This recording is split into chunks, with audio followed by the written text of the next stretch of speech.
اللہ الرحمن الرحیم۔ آج ہم اس کے بارے میں پڑھیں گے۔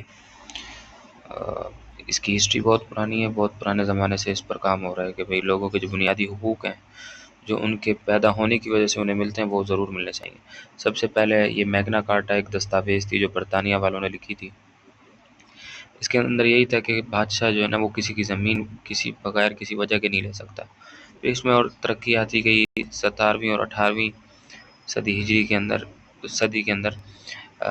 نئے قسم کے اسکالرس پیدا ہوئے جنہوں نے اس پر بہت بات کی، جیسے لوک ہو گیا، روسو ہو گیا، مونٹیسکو ہو گیا۔ ان کے نام یاد کر لینے چاہیے۔ انہوں نے ایکولیٹی، برابری اور زمینی جو پراپرٹی ہے، انسان کے جو ملکیت کی چیزیں اس پر کوئی حملہ یا کوئی لے نہیں سکتا۔ اسی طرح بھائی ووٹ ڈالنے کا حق، یہ ساری چیزیں آہستہ آہستہ شروع ہوئیں۔ 19ویں اور 20ویں صدی کے اندر انٹرنیشنل ریکگنیشن، جب دوسری جنگ عظیم ہوئی، دونوں جنگیں عظیم میں ہوئیں، تو اس کے بعد پھر یہ دستاویزات تیار ہوئیں ہیومن رائٹس کے بارے میں، کیونکہ لوگوں کے ساتھ بہت زیادہ زیادتیاں ہو رہی تھیں۔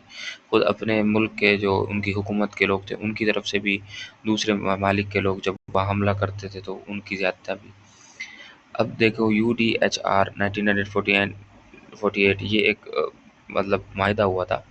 اس کے اندر یہ تھا کہ بھئی ہر بندہ جو ہے اس کو جینے کا حق حاصل ہے اور اس کو آزادی حاصل ہے۔ صحیح۔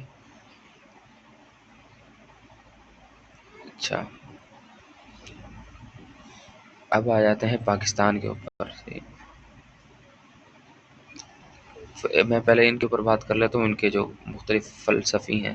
سب سے پہلے لوگ وہ یہ کہتا ہے کہ بھئی آپ کو یہ حقوق اس لیے ملتے ہیں کیونکہ آپ انسان ہیں۔ بولنے کا حق ہے، آپ کے جینے کا حق ہے، گھومنے پھرنے کا حق ہے، یہ آپ کے انسان ہونے کی وجہ سے ملتا ہے۔ اچھا، ایک تو ہو گیا۔ اب آ جاتے ہیں یوٹیلیٹیرین۔ یہ حضرات کیا کہتے ہیں؟ یہ کہتے ہیں کہ بھئی یہ حقوق اس لیے آپ کو دیے جا رہے ہیں تاکہ معاشرے کے اندر ایک اچھا ماحول پیدا ہو۔ صحیح ہے،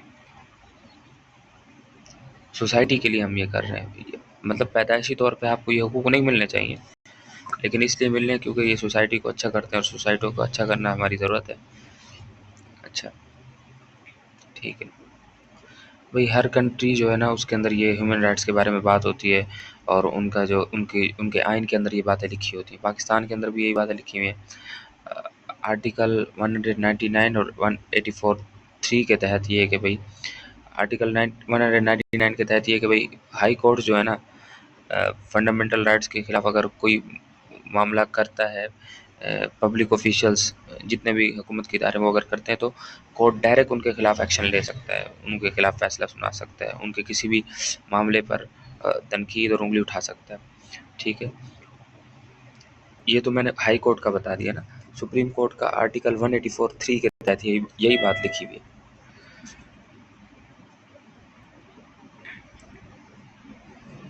اچھا، میں نے آپ کو بتایا تھا نا UDHR 1948 یہ جو ڈکلیریشن ہوئی تھی، یہ معاہدہ ہوا تھا، تو اس کا فل فارم ہے universal declaration of human rights. صحیح ہے، اس میں کچھ باتیں یہی لکھی ہوئی تھی کہ ہر بندہ جو ہے نا آزاد پیدا ہوا ہے۔ صحیح ہے، جینے کا حق، تعلیم کا حق اور کام کرنے کا اور اس کی حفاظت کا حق اس کو ملنا چاہیے، اور اسے کوئی زبردستی کوئی کام نہیں نکلوا سکتا۔ اچھا، یہ ہو گیا۔ اسی طرح اور بھی معاہدے ہوتے رہے وقت کے ساتھ ساتھ۔ ICCPR ہے، یہ بھی ایک کنونشن ہوا، international covenant on civil and political rights. صحیح ہے، اس کے اندر جو بات ہوئی یہ بھئی سوچنے کا حق آپ کو ہونا چاہیے، بولنے کا حق، ووٹ ڈالنے کا حق۔ ٹھیک ہے، یہ ہو گیا۔ اب آ جاؤ international covenant on economic, social and cultural rights. اچھا، جو انسان کی بنیادی ضرورت ہے اس پر وہ اس کو حق حاصل ہے، اور زندگی کا حق سب کے لیے برابر ہے۔ آپ کو کھانا، تعلیم اور کام اور صحت ملنی چاہیے۔ صحیح ہے، اب آ جاتے ہیں ECHR، European convention on human rights. اس میں یہ جو یورپین کنٹریز تھے انہوں نے اپنے تحت ایک معاہدہ کروایا تھا کہ بھئی کوئی زیادتی نہیں ہوگی، اور کوئی انصاف لینا ہے کسی نے جس کے ساتھ زیادتی ہوئی تو اس کے سے فری ٹرائل ہوں گے، مطلب کیا بولتے ہیں کورٹ کے اندر وہ طریقے سے پیش ہوگا، سب کچھ اس کی بات سنی جائے گی۔ اور یہ کہ رسپیکٹ آف پرائیویسی، کسی کی پرائیویسی کے اندر نہیں گھسا جا سکتا، کسی کے مذہب کے بارے میں بات نہیں کی جا سکتی۔ تو یہی ان کا نظریہ ہے ابھی۔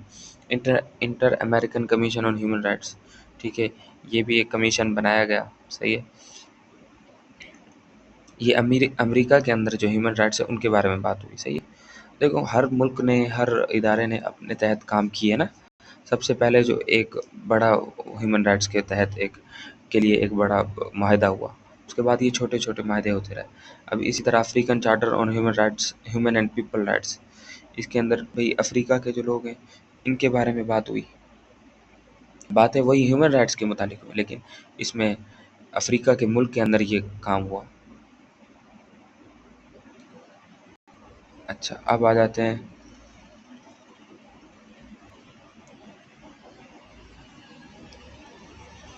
وومن رائٹس کے اوپر۔ بھئی پہلے عورت کو بہت کم سمجھا جاتا تھا، ابھی عورت برابر ہے، مطلب اسے برابر فیس تنخواہ دینی چاہیے جیسے مرد کو دیتے ہیں۔ اسی طرح عورت کے ساتھ جو زیادتیاں ہو جاتی ہیں اکثر کام کے دوران، اور مطلب تو اس کے خلاف بھی انہوں نے وہ کیا کہ اس طرح آئندہ کے بعد نہیں ہوگا۔ اب آ جاتے ہیں کیا بولتے ہیں ریفوگی لا۔ اس کا مطلب یہ ہے کہ بھئی جو قیدی بنائے جاتے ہیں ان کے بارے میں جو قوانین بنائے گئے، صحیح۔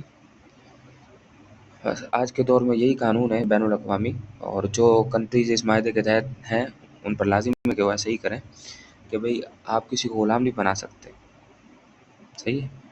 یہ ایک قانون ہے اور ان کی حفاظت کرنی چاہیے، یہ ساری چیزیں۔ اور آخری چیز ہے انٹرنیشنل ہیومینٹیرین لا، ٹھیک ہے۔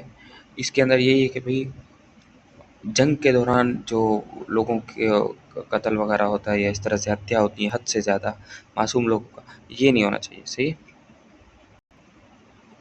مطلب سویلین پر حملہ نہیں کر سکتے آپ، اسی طرح جو بندے قیدی ہیں ان پر ان کو سیو رکھنا آپ پر لازمی ہے۔